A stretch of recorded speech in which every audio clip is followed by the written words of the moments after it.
నగరానికి మంచినీళ్లు అందించే ప్రధాన పైప్ లైన్లు ఎక్కడో ఒక చోట పగిలిపోతూనే ఉన్నాయి. హిమాయత్ సాగర్, ఉస్మాన్ సాగర్, మంజీరా లైన్లు దశాబ్దాల కిందట వేయడంతో భారీగా లీకేజ్లు జరుగుతున్నాయి.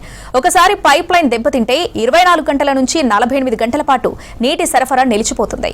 వేసవిలో ఇప్పటికే నీటి కొరతతో ఇబ్బందులు పడుతున్న ప్రజలకు ఈ లీకేజ్లు మరింత కష్టాలు తెచ్చిపెడుతున్నాయి. అయితే ఈ సమస్యకు శాశ్వత పరిష్కారంగా పాత పైప్ లైన్ల స్థానంలో కొత్త లైన్లు ఏర్పాటు చేయాలని నిర్ణయించింది ప్రభుత్వం.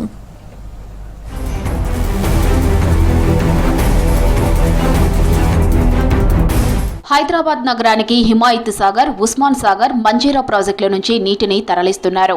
60 నుంచి 100 ఏళ్ల కిందట వేసిన పైపులు ఇప్పుడు శిథిలావస్థకు చేరుతున్నాయి. ఎండలతో నీటి ఒత్తిడి పెరిగి పైపులు పగిలిపోతున్నాయి. ఎయిర్ వాల్వులు ఎగిరిపోవడం, జాయింట్లు తెగిపోవడం, పైపులు బ్లాస్ట్ అవుతున్నాయి. దీంతో వేల లీటర్ల నీరు వృధా అవుతోంది. పైప్ లైన్ మరమ్మతుల కోసం 1-2 రోజులు నీటి సరఫరా నిలిపివేస్తున్నారు అధికారులు. దీంతో నగరంలోని పలు కాలనీల ప్రజలు తీవ్ర ఇబ్బందులు పడుతున్నారు. వేసవి కాలంలో ఇప్పటికే నీటి వినియోగం పెరిగి సరఫరా అంతరాయం మరింత సమస్యగా మారుతోంది. ట్యాంకర్ల కోసం ప్రజలు ఎదురు చూడాల్సి వస్తోంది. అపార్ట్మెంట్లు, హాస్టళ్లు, చిన్న వ్యాపారాలు నీటి కొరతతో ఇబ్బందులు పడుతున్నాయి.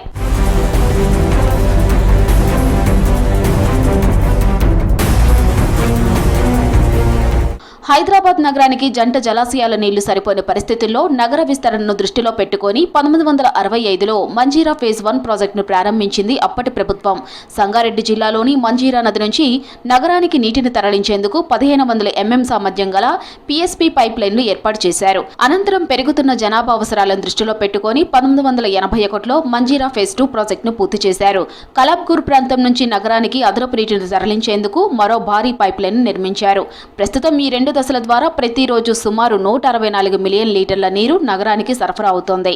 అయితే ఆ కాలంలో వేసిన పైపులు ఇప్పుడు పూర్తిగా పాతబడిపోవడంతో తరచూ లీకేజీలు ఏర్పడుతున్నాయంటున్నారు అధికారులు. సడన్లీగా సింగూరు పైప్ లైన్ ఏదైతే బ్లాస్ట్ అయిందో ఓల్డ్ది 40-50 ఇయర్స్ బ్యాక్ ఓల్డ్ లైన్ 2-3 మీటర్లు అది డ్యామేజ్ అయింది. అది రిపేర్ చేయడానికి మనకు 13-14 గంటలు పట్టింది. అది చేసి మళ్ళీ వాటర్ని సప్లై చేసే లోపున సడన్లీగా ప్యానిక్ అయిపోయి ట్యాంకర్స్ బుక్ చేయడం జరిగింది. సో ఇలాంటి సందర్భంలో కొద్దిగా పబ్లిక్ అంతా కూడా కోఆపరేటివ్గా ఉండాలి, జాగ్రత్తగా పొదుపుగా వాటర్ వాడుకోవాలి. ఎందుకంటే ఇంతమందికి 1,30 లక్షల జనాభాకి ఇంత ఏరియాకి వాటర్ సప్లై అనేది మనం కొన్ని వందల కిలోమీటర్ల నుంచి తీసుకొస్తున్నాం. వాటిని కొంచెం పొదుపుగా జాగ్రత్తగా వాడుకోవాలి. మనకున్న లైన్స్ లిమిటేషన్స్ అనేది ఫిక్స్డ్. సో అంతకంటే 1 లీటర్ కూడా ఎక్కువ తీసుకురాలేము. మనం 24 గంటలు 365 రోజులు పంపులు ఆన్ చేసే ఉంచుతున్నాం. ఒక్క రోజు కూడా మనం వాటిని ఆఫ్ చేసే పరిస్థితి లేదు. సో అట్లా కొన్ని 40-50 సంవత్సరాల నుంచి కూడా నడుస్తున్న పంపులు ఉన్నాయి. పైపుల లీకేజీ సమస్యకు శాశ్వత పరిష్కారం కోసం చర్యలు ప్రారంభించింది ప్రభుత్వం. 100 ఏళ్ల నాటి ఉస్మాన్ సాగర్ కాండ్యూట్ స్థానంలో కొత్త పైపుల నిర్మాణానికి గ్రీన్ సిగ్నల్ ఇచ్చింది. 280 కోట్ల వ్యయంతో ఆధునిక సాంకేతికతో కొత్త పైప్ లైన్ను ఏర్పాటు చేయాలని నిర్ణయించారు. ప్రస్తుతం ఉన్న పాత పైపుల స్థానంలో మన్నికైన కొత్త లైన్లు ఏర్పాటు చేయడంతో నీటి లీకేజీలను తగ్గిస్తామన్నారు అధికారులు. మీరన్నట్టు సింగూరులో వాటర్ని కొంత రిపేర్ కోసం కిందికి వదలడం వల్ల మనకి స్టోరేజ్ కెపాసిటీ తక్కువ ఉంది. సో ఈ మంత్ ఎండింగ్ వరకు సరిపోతుంది. మంత్ ఎండింగ్కి మనము ఎమర్జెన్సీ పంపింగ్కి వెళ్ళిపోతాము. ఎమర్జెన్సీ పంపింగ్ వెళ్ళినప్పుడు కొద్దిగా లోపలికి వెళ్ళి వాటర్ని డ్రా చేస్తూ ఉంటాము డెడ్ స్టోరేజ్లోకి వెళ్ళి. సో అది కూడా ఒక 1-1.5 మంత్ వరకు సరిపోతుంది మనకి ఎప్పుడు కానీ వాటర్ డిమాండ్ జూలై తర్వాత తగ్గుతుంది. మా ట్యాంకర్స్ డిమాండ్ కానీ అవి కానీ వర్షాలు పడిన తర్వాత 15 రోజుల నుంచి నెల రోజుల తర్వాత మనకి ట్యాంకర్ డిమాండ్ తగ్గుతూ ఉంటుంది. 70 ఏళ్ల క్రితం వేసిన పైప్ లైన్స్ ప్రెజర్ తట్టుకోలేక బ్లాస్ట్ అవుతున్నాయన్నారు జలమండలి ఎండీ అశోక్ రెడ్డి. పాత పైప్ లైన్ కావడంతో ఫుల్ ప్రెజర్లో నీళ్లను పంపు చేయలేకపోతున్నామని తెలిపారు.